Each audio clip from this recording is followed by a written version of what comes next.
Y por último, las situaciones educacionales. Por supuesto que sí, también tenían que aparecer el contexto académico dentro de las lecturas que enfrenta un estudiante, claramente. Vamos a ver qué dice el temario del DEMRE. Las situaciones educacionales corresponden a la lectura de textos elaborados con propósitos de instrucción, es decir, dar instrucciones, enseñar sobre algo. En general, responden a textos informativos como una entrada de enciclopedia, un manual técnico o un artículo científico o educativo. Por lo tanto, vamos entendiendo que los textos que vamos a encontrarnos en la PAES también pueden responder a una instrucción de un tema elaborado, por ejemplo, de un texto científico publicado en un artículo científico o un artículo educativo, algo que busca enseñarte, entregarte un tipo de conocimiento para que aprendas, leer para aprender. Sigo leyendo. También pueden ser textos argumentativos con análisis de conceptos, relatos históricos u opiniones de estudiantes sobre un tema, entre otros. ¿Ya? Así que muchísima atención a esta información que entrega el DEMRE. Dentro de las distintas situaciones de lectura que necesitan ellos que tú hayas desarrollado, por supuesto que sí, se encuentran las del ámbito educativo, académico, de instrucción. Tú vas a verte enfrentado en esta o enfrentada en esta nueva PAES a textos que podrían perfectamente corresponder a los libros de introducción a una carrera universitaria.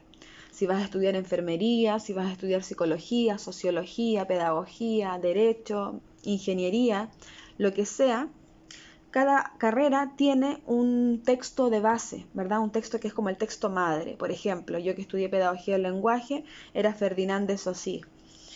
Bueno, entonces todos leemos un texto básico de las carreras y ese tipo de texto podría perfectamente aparecer en la PAES. A continuación te voy a presentar dos ejemplos de textos que están en una situación de lectura educacional y que han sido obtenidos del modelo 2022 publicados en el DEMRE. Primero vamos a hablar de este texto que tengo acá en pantalla, es la lectura número 1 del modelo 2022 y corresponde al fragmento de un libro. Este libro se llama Introducción a la Ingeniería, un enfoque a través del diseño y su autor es Pablo Grech. Este libro fue editado en el año 2012. Como podrás darte cuenta, este texto efectivamente corresponde al primer año de la carrera de ingeniería, es decir, un texto que perfectamente podríamos tener como una lectura básica en nuestro primer año de universidad en el caso de que hayamos decidido estudiar ingeniería. Entonces, es un texto que tiene como propósito leer para aprender. ¿Leer para aprender sobre qué? Sobre la definición del problema. Por ejemplo, sabemos que en una carrera universitaria del tipo de la ingeniería se busca que sus aspirantes, los estudiantes, las y los estudiantes, aprendan a identificar problemas y a plantear soluciones. Esa es la base del ingeniero. Trabaja o de la ingeniera. Trabajan con el ingenio, trabajan pensando, encontrando soluciones apropiadas, lógicas, razonables, aplicables a distintos problemas que podrían estar enfrentando una comunidad, un individuo, una institución, etc. Incluso hasta un objeto. Mira, vamos a revisar juntos el primer párrafo de este texto. Dice, un problema es todo aquello cuya solución se desconoce. Ese desconocimiento puede ser para un grupo de personas o para la humanidad.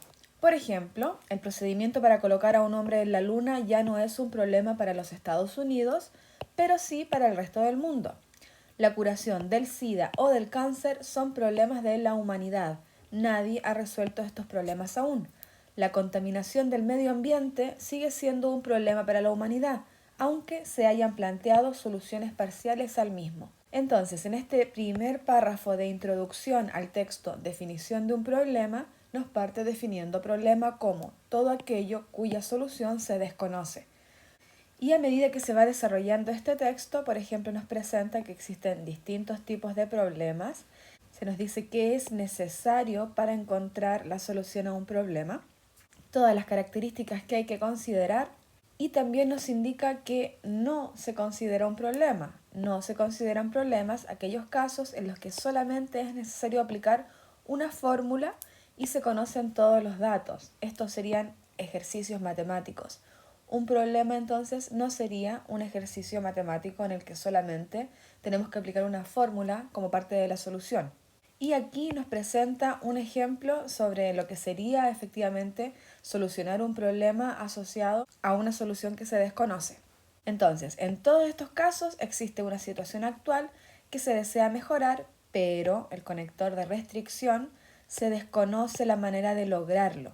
Esta podría ser una definición práctica de lo que es un problema. Y más adelante el texto plantea, por ejemplo, que también existen situaciones problemáticas, que serían aquellas que encierran un problema. Y luego dice que adicionalmente se pueden presentar situaciones u oportunidades que guarden relación con los problemas. Entonces podemos ver que hasta el momento la forma en que ha ido ordenando sus ideas el autor Pablo Grech en este texto es partiendo con la definición de un problema, que no es un problema, que tendrían en común todos los problemas, que serían las situaciones problemáticas, que serían las oportunidades, y luego decide presentar la información en un cuadro o en una tabla, que sería el cuadro 8.1, significa que antes utilizó otros recursos para poder organizar la información, y aquí nos pone la situación problemática, la oportunidad o nueva situación y el problema.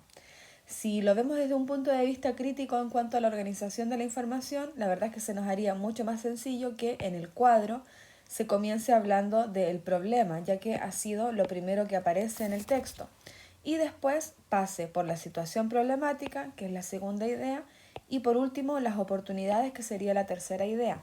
Sin embargo, el autor ha decidido darle un orden distinto aquí a los diferentes tipos de problemas, más allá de la forma en la que fueron nombrados, y lo explica en el párrafo acá abajo. Dice, según se ve en el cuadro 8.1, todas las situaciones planteadas conducen a la solución de un problema. Por lo tanto, todas las situaciones que se plantean aquí nos llevan a lo mismo, a definir el problema, y en el caso del problema mismo sería hallar la solución. En las dos primeras entradas del recuadro es necesario inicialmente reducir cada caso al nivel de problema, para después resolverlo. En la última entrada ya está planteado el problema cuya solución hay que encontrar. Entonces, si te fijas, el lenguaje, la verdad es que no es tan difícil, no es tan avanzado. Esto se trata de la introducción a la ingeniería, por lo tanto lo más seguro es que va a utilizar un lenguaje más cercano a nosotros, no tan técnico, al menos no todavía, ya que se entiende que un estudiante que está recién ingresando a la universidad para profesionalizarse en un área va de a poco a necesitar ir empapándose con todos estos términos, conceptos clave típicos de la especialidad.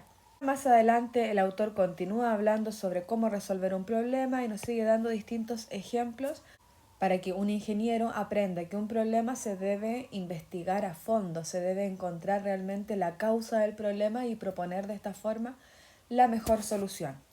El tema a tratar es el problema, el contexto en que se habla del problema es la introducción a la ingeniería, y es un paso importantísimo antes de empezar a desarrollar las habilidades de un ingeniero y los conocimientos base que tiene que tener un ingeniero o ingeniera. Por lo tanto, este texto perfectamente entra en una situación educacional. El segundo ejemplo que te traigo también es del modelo de comprensión del año 2022. Este corresponde a la lectura número 3 y es un fragmento de un libro que se llama La ciencia, su método y su filosofía. Y el autor es Mario Bunge, fue publicado en el año 1959. Este texto también se encuentra en una situación educacional. Específicamente podríamos estar hablando de alguna carrera universitaria que esté asociada a la ciencia. En este caso específico, a las ciencias naturales, ya que Mario Bunge es un gran representante de esta área. En este texto, Mario Bunge comienza reflexionando sobre las características de la cultura contemporánea actual y la conexión importante que tiene hacia la ciencia y la tecnología. A Mario Bunge le llama la atención por qué, si estamos en pleno siglo XXI con tremendo desarrollo tecnológico, las humanidades como el arte, la literatura, la retórica o la ética, todavía siguen sentando sus bases en modelos clásicos, en modelos antiguos. Mira, vamos a leer un poquitito el primer párrafo. Dice: apenas se discute ya que la ciencia es lo que distingue la cultura contemporánea de las anteriores. Apenas se discute porque ya es algo muy obvio. No solo es el fundamento de la tecnología que está dando una fisonomía inconfundible a nuestra cultura material, sino que de continuo absorbe disciplinas que otrora fueron artísticas y filosóficas. Ayer la antropología, la psicología y la economía, hoy la sociología y la historia, mañana quizá la estética y la ética. Está diciendo el texto, está diciendo Mario Bunge en este texto que la ciencia ha ido absorbiendo de a poco otras disciplinas que en otros tiempos, se dice acá otrora, en otros tiempos, fueron más ligadas hacia las humanidades. Y aquí podemos organizar las ideas con el ayer, el hoy y el mañana. En el ayer se encuentran aquellas disciplinas que en un momento fueron asociadas a las humanidades y que hoy en día son estudiadas por la ciencia. Por ejemplo, la antropología, que estudia el comportamiento humano, hoy se hace a través de un método científico. La psicología, que también antes era pensada como una pseudociencia, hoy tiene también una base un poquito más sólida, más científica. Y lo mismo sucede con la economía.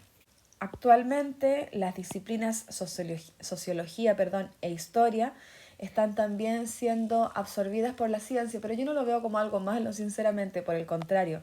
La sociología y la historia han tenido que recurrir a métodos científicos para poder perfeccionar su forma de estudio, su método de estudio. Y cada vez son más las disciplinas que se van empapando de justamente seguir un método más riguroso para obtener resultados que generen más confianza, que nos permitan hacer cambios sobre bases más confiables.